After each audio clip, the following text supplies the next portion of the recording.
Hey everybody, this is Julian from Raw Physique again. First thing, I want to apologize for not making a video in a couple weeks. I ended up going out one Friday night and drinking a lot of whiskey, sipping on that good sweetness all fucking night. And when I woke up the next morning, I don't know if it has anything to do with it, but my voice was gone. I mean, I was talking like,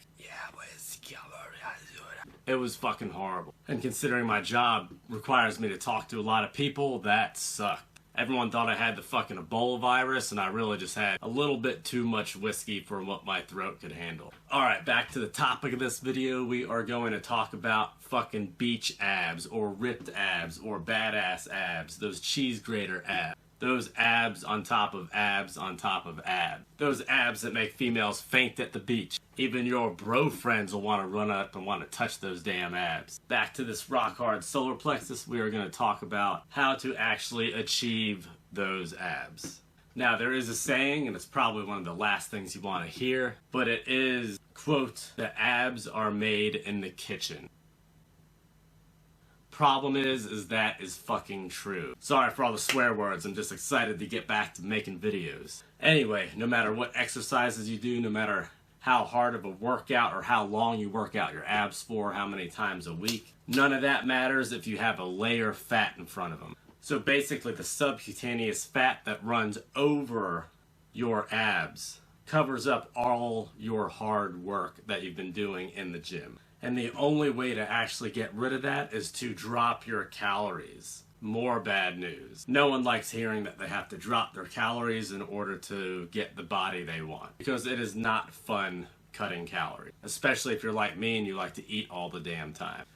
So basically, just no matter what you do, if you're not in a caloric deficit and losing body fat in order to see your abs, it doesn't matter what you do, they will not show through and be the 6-pack or 8-pack that you want it to be. Now, if you do work out your abs all the time, they will grow, but that's still not good enough to push through the subcutaneous fat.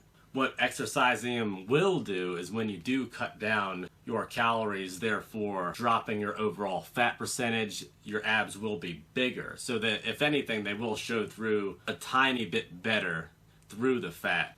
But the big difference will be when your body fat percentage is around 10, 11, 12%, and you can actually see your abs.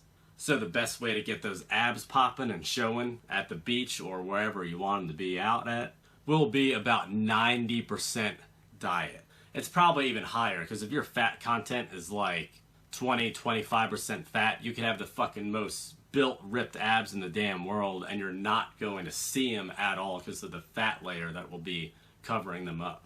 So it's probably like 95% what you eat, your macros, and 5% doing crunches and busting your ass in the gym. So first things first, get something like MyFitnessPal or a calorie counter that you can start counting your calories and slowly cutting them down to drop the overall fat percentage on your body. Now, the way your body metabolizes fat, it does not take it from any specific area. So if you hit your abs a lot, you're not burning the fat around your stomach.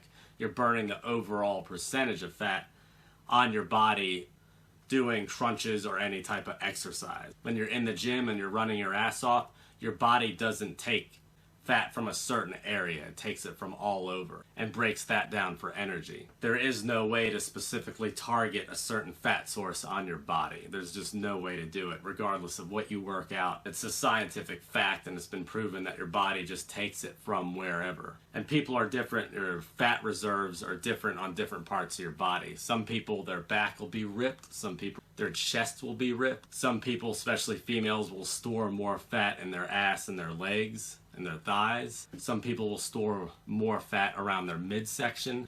It just varies from person to person to person, and there's nothing you or me can do about it to tell your body to store the fat somewhere else. It's going to store it where your genetics tell it to.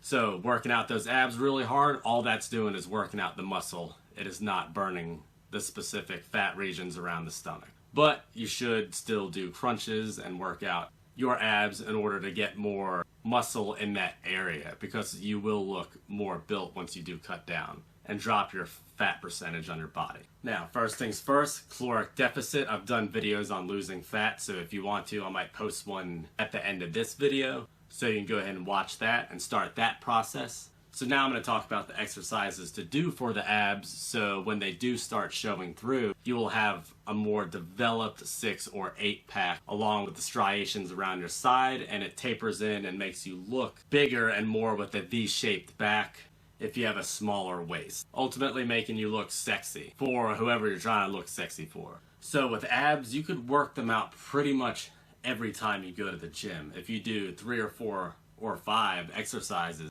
with your abs, that is good enough. You are hitting them and they are being developed. It is one of those muscle groups that you could repeatedly hit. Now, don't hit your abs for like 30 or 40 minutes straight, like hardcore ab exercises, and then do it the next day. Do not do that. Just throw in some ab exercises after your workout. 3, 4, or 5 high intensity ab exercises and you'll be good. Remember what I said at the beginning of the video, 95% of abs is made by what you eat, or more accurately, what you don't eat. Make sure you are hitting your macros though, the proper amount of protein, that would be 1 gram per 1 pound of body weight, and make sure you're in a slight caloric deficit.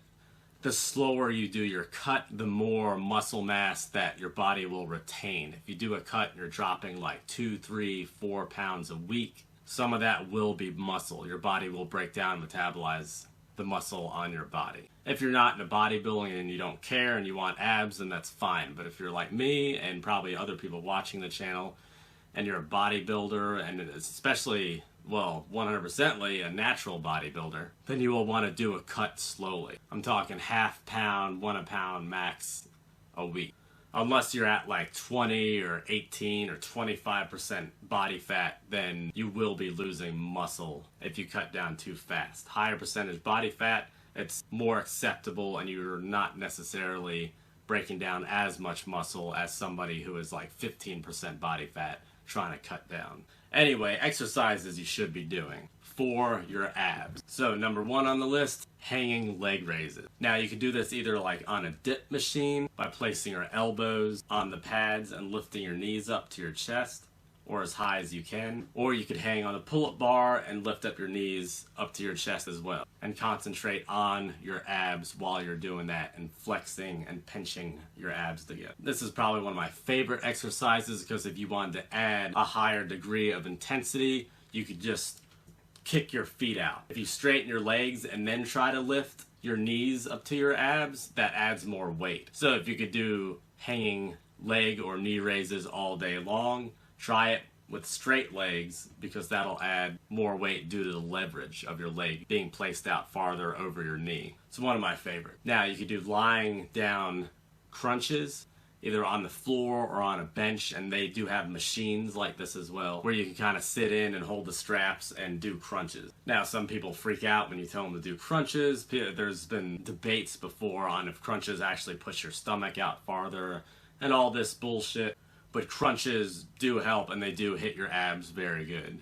And when you're doing them, make sure you concentrate on your abs. Also, do not grab the back of your head and pull that forward. That is not good. Either hold your hands by the side of your head or very lightly, just make sure you're not pulling. You could touch the side of your head if that's something you have to do. But otherwise, those crunches are good for your ab exercise. There's also the cable crunch, where you grab like the rope that you see people doing tricep pull downs with, and you sit on your knees on the floor and you adjust the weight to however you want it, and you do a crunch while pulling down the weight. I'll post up some pictures on the side here because my explanations on how to do them probably not as good as a visual. But these are great because you could adjust the weight and add more weight. Like if you want to do, 4 sets of 10 or 3 sets of 10, you need to add weight, just add it. It's perfectly fine and it'll build the muscle because you are doing heavier weight. Now, you do not want to ever do any type of 1 rep max or sets of 5 for your abs. That is not how you work out abs, and you don't want to tear a stomach muscle, give yourself a hernia or anything like that. Anything above sets of 10 is perfectly fine.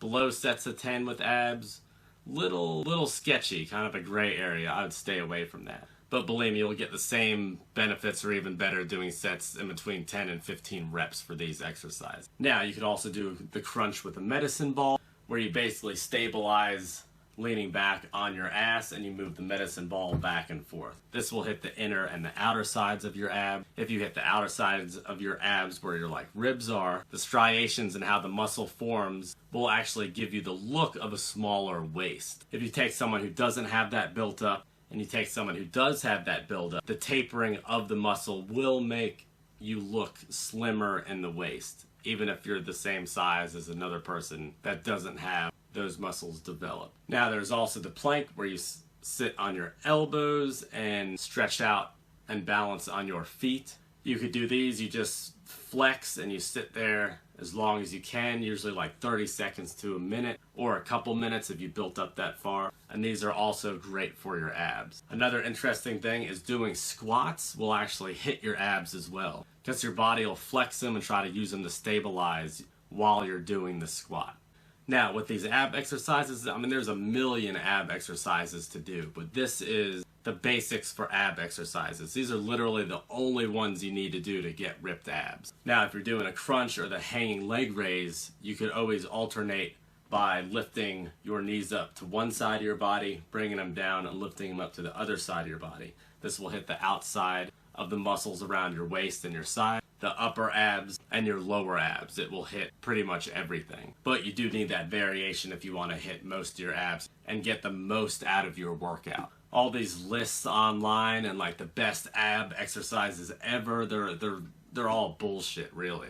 I mean, hit your abs, hit them at the end of your workouts, hit them hard, 3 to 5 sets around 12 to 15 reps at the end of your workouts will be hitting your abs. That will be hitting them enough, and that will be getting them developed, so when you do cut down enough, you will have those abs that you've been looking for. Now if you are a natural bodybuilder, I would definitely only stick to the 3 to 5 sets at the end of your workout. 12 to 15 reps per set. And all those fake fucking bullshit exercises online and best ab exercise ever to get the abs you want, they're just erase those from your memory, because it is your body fat that is preventing you from seeing your abs. Any person in the world could get a set of abs. They just need to cut down the fat on their body, because that is ultimately what's covering them up. Now also, in the way your abs look, that's genetic. The way they're sitting, if they're like perfectly perpendicular, straight cut out squares, that's just because of your genetics. There's no workout that you can do to change the shape of your abs and how they sit on your midsection. So they could be blocky or off center a little bit, and that's all right. That's still better than having a pot belly. Also, if you bulk and you cut, your abs are probably one of the first things to go. It's one of the first things to be covered up by fat on most people. Now I'm in a cut right now, but I'm still at like 13.85 or 13.8 body fat. So my abs, not really there. Well, there might be a little something. No. Yeah, I'll come back to you later on that. Maybe when I'm around 12 or 11% body fat, then I'll be popping. Alright y'all, I've been kind of back and forth with this video. Discussing abs, I always bounce around because I'm like, oh, you gotta work them out. But 95% of it is what you eat, and it just sounds confusing sometimes. So if you're confused, hit me up or rewatch the video like 100 times so you know what the hell I'm saying. But anyway, if you have any questions or comments, leave them down below. If you liked the video, please like the video so I know you liked it. Also, if you could, please subscribe. I will be posting more videos every week unless I get drunk on whiskey again. I'll show you a fat loss video and another recent video over here. Please click that if you want to know how to lose weight. And if the site's not down or whatnot, visit Julian-rawphysique.com. And if you have any questions, hit me up, leave a comment, and peace, y'all.